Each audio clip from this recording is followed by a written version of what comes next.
As well to look at the forecast. And through the rest of the day, quiet weather. We are going to turn much wetter by the end of the week as we're tracking those tropical impacts. Needed though. We need the rain across Alabama. So let's take a look here across the region. Right now we've got temperatures generally in the upper 80s, close to 90 degrees, a lot of sunshine, and I am forecasting a quiet evening for us. Tomorrow is going to be very similar to today. We're looking at a high near 90, a mainly sunny sky.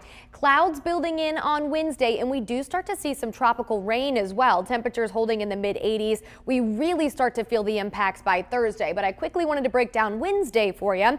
This is early Wednesday morning, 6 a.m. We've got clouds already building in across the state. As we move towards 9 a.m., a few spotty light rain showers, some heavier, more tropical rain expected to expand into our state later in the evening. And as I mentioned, but highs are going to be below average for this time of year in the middle 80s. But Thursday and Friday are when we are expecting those impacts from Francine across our part of the state. And those impacts are going to come in the form of rain, 1 to 3 inches of rainfall possible. Beneficial. We really need this rain. We'll also be watching for some wind gusts up to 35 miles per hour at times, especially on Thursday.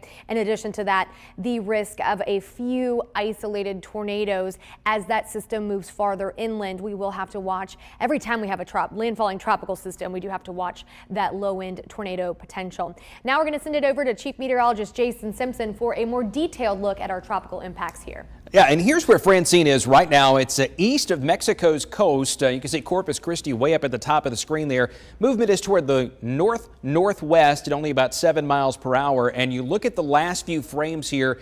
The center of the storm a little bit more exposed from underneath those very tall cloud tops that it was under earlier this morning, and that's one of the reasons it has undergone such an intensification today, is because of all the thunderstorm activity around it. Even though it doesn't look all that ominous on the satellite imagery right now, it is getting stronger. Now it's 65 miles per hour. We think this is a hurricane late tonight or tomorrow morning, and then it begins to make that track toward Louisiana's Gulf Coast, likely early Wednesday morning into Wednesday afternoon as a Category 2 hurricane somewhere between Lake Charles and Morgan City. There are now hurricane warnings up for much of Louisiana's coastline. Then you look at Thursday. This thing is moving right up the Mississippi River. It's very, very close, and we are on what you would call the stormy side of this system. So even though the center of the storm may be over here close to Greenville, Mississippi, on Thursday and Friday, like Taylor mentioned, we're going to get a lot of rain. I think between now and Saturday, these are good average amounts, but over West Alabama in particular,